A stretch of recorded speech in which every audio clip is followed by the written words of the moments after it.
সিলেটের শাহফরান শাহজালাল মাজারে টারজানরে নিয়ে গেছি, কারণ টারজান খুব বেশি অসুস্থ। টারজান আর আমি পাহাড়ি মানুষ সারাদিন সিলেটে কিতা করলাম ওইগুলো ভিডিও সব লাস্ট পর্যন্ত দেখবা। সিলেটের জনপ্রিয় অভিনেতা দুইজনের লগে দেখা হইলো, সারাদিন আমরা ঘোরাফেরা করলাম। হ্যালো গাইস, আসসালামু আলাইকুম। সকালবেলা উঠিয়া সিলেটের উদ্দেশ্যে রওনা দিলাম, কারণ রাত পাহাড়ি মানুষে কইছেন রাত 12টা বাজে আমার কইছেন তাই নাকি সিলেট শাহফরান শাহজালাল মাজার যাইতা। এত অল্প সময়ের মাঝে আমি না ঘুমাইয়া সারা সকাল 6টা বাজে উঠিয়া রেডি হই। এত দূরের রাস্তা যাইমু, যদি গ্যাস না থাকে তাহলে তো মাঝ রাস্তার মাঝে আটকিয়া থাক লাগে। আগে গ্যাস ভরছি, গ্যাস ভরিয়ে আমরা রওনা দিছি। আর আমার বাচ্চা তো ঘুমাইতে করি পাগল হয়ে গেছে, গাড়ি তুলেই ঘুমাই যায়। আর আমি তো অনেক বেশি খুশি, কারণ অনেকদিন পরে সিলেটে যাই। সিলেটে গেলে যেখানে যে আমার কাছে এত শান্তি লাগে আমি নিজেও জানি না, কারণ ওখানে আসেন আমরা শাহফরান শাহজালাল অনেক কিছু আছে লাগে। আমার ওখানে গেলে আলাদা একটা শান্তি লাগে। গাড়ির মাঝে বইয়া একটা জিনিস দেখে আমি এত পরিমাণে খুশি হয়েছি।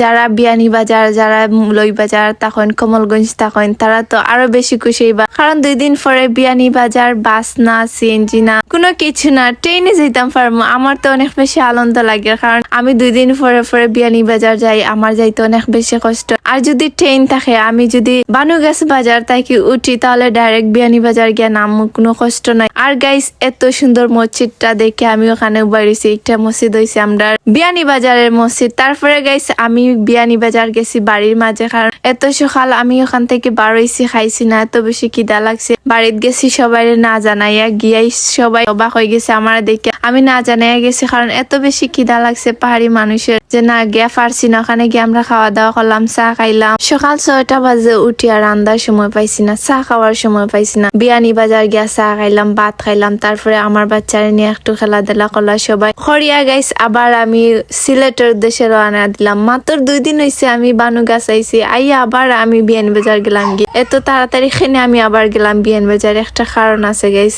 কারণটা হয়েছে পাহাড়ি মানুষে মানিসুন ফুয়ার নিয়ে যাইতা শাহফরান শাহজালাল। তো আমরা প্রথমে গেলাম শাহফরান মাজারে। ওখানে গিয়ে আমার লাইফের ফার্স্ট টাইম ওই মাজারে গেছি। আমি শুধু নাম শুনছি, কোনোদিন আমি গেছি না, কোনোদিন ওখানে দেখছি না। আমি সিলেট থাকি, কিন্তু আমি কোনোদিন সিলেট থাকিও আমি যাইতাম পারছিলাম না। আমার কপালটা এত বেশি খারাপ। যাক আলহামদুলিল্লাহ, পাহাড়ি মানুষে আমার ওখানে লইয়া গেছেন। আর আমি ওখানে গিয়া দেখে অনেক বেশি খুশি হয়েছি। শাহফরান মাজার জিয়ারত করা শেষ, এখন আমরা উদ্দেশ্যে রওনা দিমু। আলহামদুলিল্লাহ, আমি ভাবছি না আমি আজকে মাজারও যাইমু। হঠাৎ করে পাহাড়ি মানুষের মনের মাঝে কি তাইলো ফাল লাগি মানছেন, মানার পরে আমরা মাজারে গেলাম। তো ওখানে সবকিছু শেষ, এখন আমরা গাড়ি তুটমু। আর আমি আমার ফ্যামিলি সবাই নিয়ে গেছি মাজার দেখা। আর আমার ফুয়া দেখে এত খুশি হয়েছে মাজার গুলো। আমার ফুয়া খানদের উপরে যাওয়া লাগে, কিন্তু বাচ্চারা যাওয়া ওখানে নিষেধ। তো যাওয়ার পথে এত সুন্দর একটা ঈদগাহ দেখে আমি তো অনেক বেশি খুশি হয়ে গেছি। সিলেটের মাঝে এত সুন্দর একটা ঈদগাহ, শাহ ঈদগাহ, এত বড় ঈদগাহ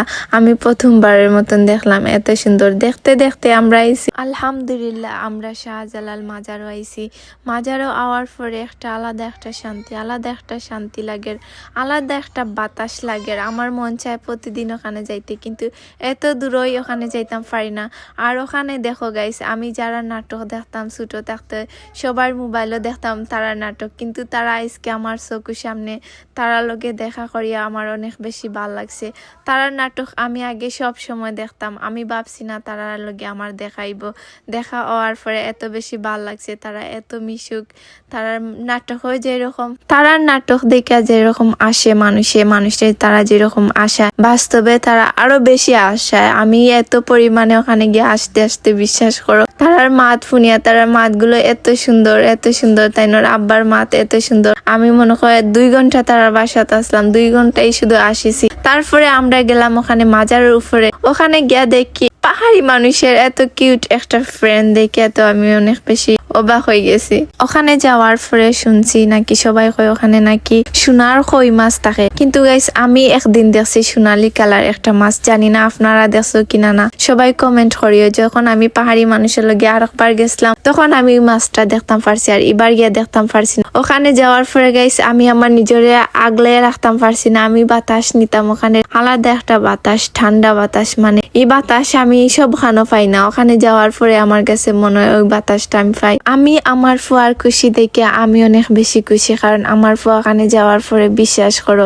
সব কিছু দেখে এত খুশি হয়েছে, ফাঁকি দেখে আর ওখানের মানুষ দেখে সবটা দেখে, মানে আমার ফুয়া এত জুড়ে জুড়ে ওখানে শিখদের ওবায়দি স্যার তারে আমি সামলাইতাম পারলাম না, যেদিকে ফাঁকি দেখে ওইদিকেই স্যার নিচে দিত আর স্যার না, কোনো বাসা না, শুধু ফাঁকির বাসা। তারপরে আমার ফুয়ার নিয়ে গেলাম গাইছে দেগর মাঝে টাকা দেওয়া মাজারের। আমরা সব কিছু শেষ, কিন্তু বাই তারা এত বেশি মায়া করছেন আর বাই তারা কইরা তারার বাসাত যাওয়া লাগে। বড় বাই তারা যখন কয় তখন ফালানি যায় না, তো বাইরের বাসাত আমরা গেলাম। কিন্তু আমার অনেক বেশি ইচ্ছা, সবসময় আমি নাটকের মাঝে দেখছি তারা এত সুন্দর সুন্দর অভিনয় করে, আমার ইচ্ছা আসলো বাই তারা আমার সামনে এরকম নাটক করতো। তো বাই আমার সবকিছু দেখাইলা তারা নাটক কিলা করে কিলাখান মাতে, আর আমি ওখানে বইয়া বইয়া দেখলাম আর আসিলাম, এছাড়া কিছু করার নাই। তারপরে আমার বাচ্চায় গিয়ে ওখানে বাই তারা বাসাত এত পরিমাণে খুশি হয়েছে, আর বাই আর বাই কিতা হইতাম মাশাআল্লাহ, মানে তারা যেরকম নাটক বাস্তবে তারা আরো বেশি, মানে তারা লগে মিশিয়া অনেক বেশি আমার ভাল লাগছে।